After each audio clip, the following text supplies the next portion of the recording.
Surrey versus Vancouver in 2026. They offer two completely different lifestyles, completely different price points, and completely different futures. And before you decide where to live this year, stick around till the end, because the biggest factor that determines the right city is something that people never really think about, and it does change everything. Okay, let's get straight into it. No fluff, no bias. No, my city is better than yours. Just a real, honest, street level breakdown of what it's actually like to live in Surrey versus Vancouver in 2026 using current MLS HPI data, local development plans, future transit changes, cost of living differences, and the things you only know when you actually work in these markets every single day. If you want me to break this down for you personally based on your budget and your lifestyle, you can shoot me a text at 604-288-7592. So let's start with what everyone cares about first, and that's how much you actually get for your money, the ones that realtors usually use to measure the value. So we're gonna get straight into it by going over the HPI numbers. For detached homes in October 2025, Vancouver homes are at 2.474 million,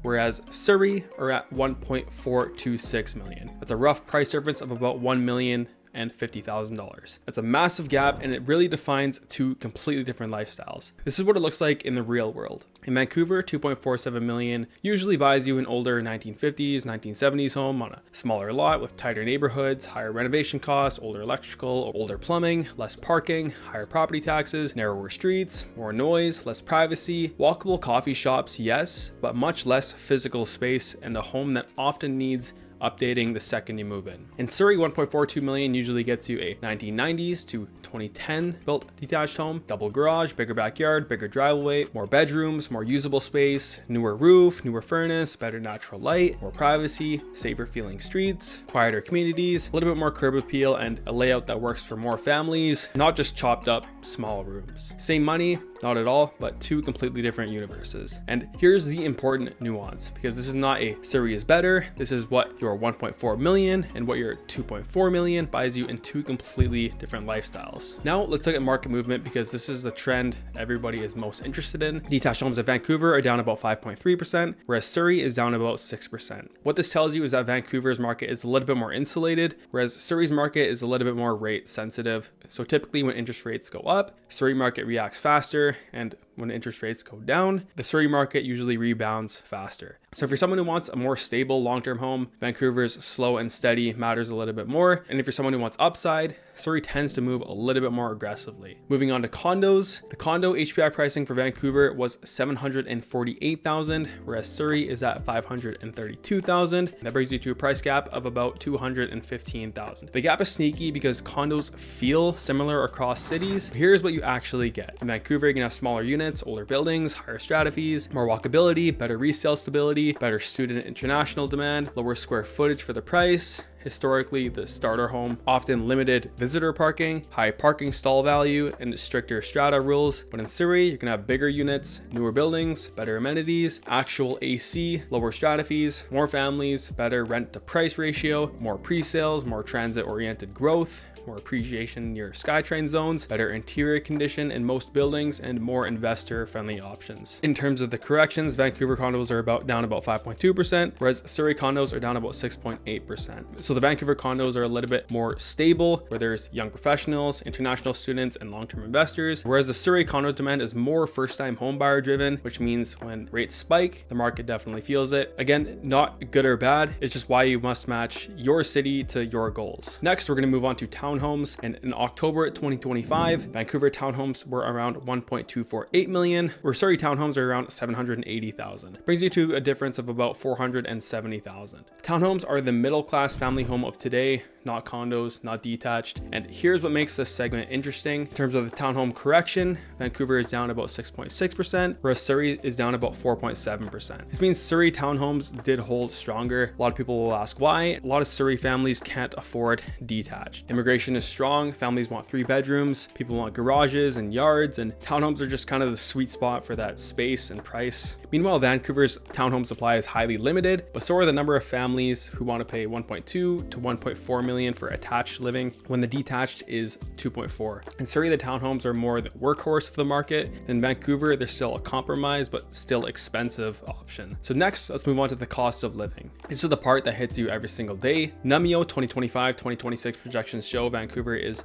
25 to 30% more expensive overall. Groceries, 15 to 20% more. Restaurants, 25 to 30% more. Parking is usually around $300 to $450 a month in downtown Vancouver. Parking in Surrey is basically free everywhere. Transit pass, Vancouver. Daycare is often more expensive. Gym memberships are often more expensive. Coffee and dining is noticeably more expensive. Insurance is usually higher due to more claims and density. In terms of pet restrictions, they're usually more strict, and the fees are a little bit more expensive in Vancouver's towers. So if you care about a lower monthly burn rate, Surrey wins. And if you want walkability and lifestyle convenience, that's where Vancouver takes the cake. Don't forget as well, it's not all about the money. Some people often value being close to the ocean and a lot of cafes, and some people just value safe and savings. So again, two completely different lifestyles. Next, we're going to move on to the commutes, the part that can change your happiness the most. A lot of people don't think about this until after they move, and here's the truth. Vancouver's transit is elite. SkyTrains everywhere, frequent buses, bike lanes, walkability, rideshare, Uber availability. You can genuinely live without a car in most areas of Vancouver. Surrey is still very car dependent. If you're in Fleetwood right now, you need a car, of course, till the SkyTrain comes. Clayton, same thing until the SkyTrain comes. South Surrey, definitely car. Panorama or Sullivan,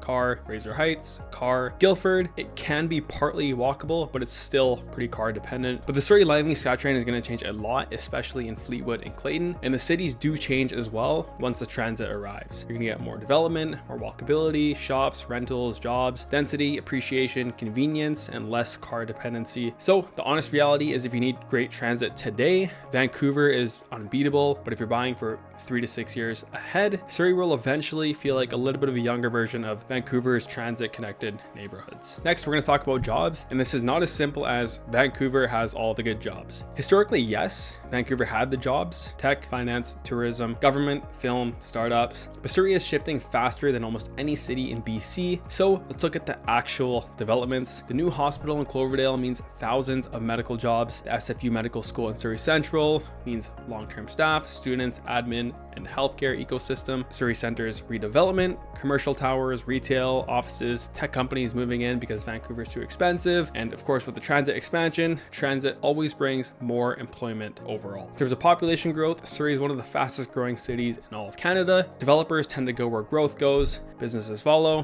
which means jobs follow, which also means amenities follow. So my unbiased takeaway is if your job is downtown, you'll definitely want to live in Vancouver. If your job is outside the core, or you work remote, or you work in healthcare, or you work in trades or tech support, Surrey can give you some pretty decent options. So next, we're gonna move on to crime. Vancouver and Surrey crime are two of those things that are constantly talked about, but here's what the data actually says. According to the StatsCan Crime Severity Index, Surrey violent crime is actually trending down for the last 3 years, and Vancouver's property crime is trending up in multiple neighborhoods. However, both cities have good pockets and both cities have bad pockets, but that's just an overall view. Surrey's problem areas are Wally and very specific blocks, not necessarily the whole area, and Newton, which same thing, very specific streets. In Vancouver, problem areas include downtown Eastside, parts of Granville, certain West End pockets, parts of Mount Pleasant, Strathcona zones, and Gastown has definitely taken a little bit of a turn downhill. You can live in Surrey and feel extremely safe. You can live in Vancouver and feel extremely safe, but it really depends on the neighborhood, not necessarily the city. So next, we're gonna move on to schools, which can be the most important thing for families that are moving here. People often forget that the school catchment can be everything if you have kids and you're planning for them. So Vancouver schools are often more established. They have stronger academic history, long-term brand recognition, including Kits, Hamber, Churchill, Point Grey, Maggie, lots of AP and IB programs, but older buildings, limited capacity in some areas, and very little room for expansion. Whereas Surrey has more new schools than any lower mainland city in the past decade. New buildings, modern facilities, better tech, more capacity, more childcare, more sports fields, more expansions, newer catchments, and a little bit better long-term growth planning. So if you want established academic rankings today, Vancouver wins. But if you want more modern facilities and future growth, Surrey takes the cake. This is why so many families move to Fleetwood, Clayton, South Surrey, Sullivan. The schools are modern and there's a little bit more room to grow. So next, we're gonna move on to the lifestyle, and this is what a lot of people focus on day to day. So stripping away the hype,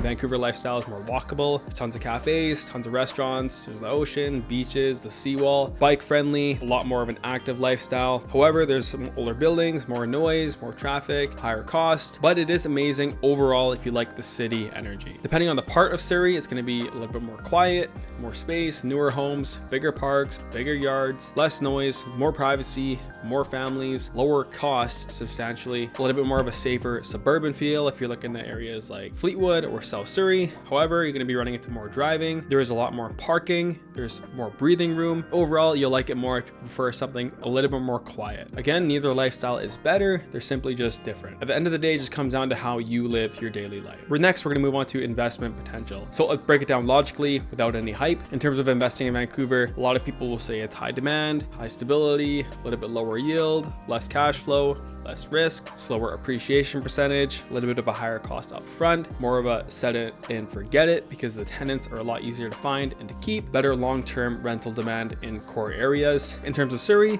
we may see better yields, more cash flow, lower cost overall, a higher upside because of all the development, especially in areas like Reilly, a little bit more volatility, definitely more pre-sale opportunities, possible more appreciation near future SkyTrain stations. It's more immigration driven in areas like Fleetwood, King George, and Surrey Central have strong long-term potential with the Surrey Langley SkyTrain extension. Next, we're going to move on to development, and this will define the next 10 years. Surrey is adding a new hospital, medical school, dozens of towers, a SkyTrain, the entertainment district, more rec centers, more schools, more commercial, more retail, and overall there's going to be a ton more redevelopment in multiple hubs. Vancouver is adding Broadway Corridor Towers, Jericho Lands mega project, St. Paul's Hospital relocation, more multiplexes, infill housing, infrastructure upgrades, but it will have slower development timelines due to regulations. While Vancouver is refining, Surrey is transforming. Next, we're going to move on to what each city will look like in 2030. People rarely think 5 to 10 years in the future, but here's what it may look like. The Vancouver future is going to be more stable, probably going to have a little bit more higher demand,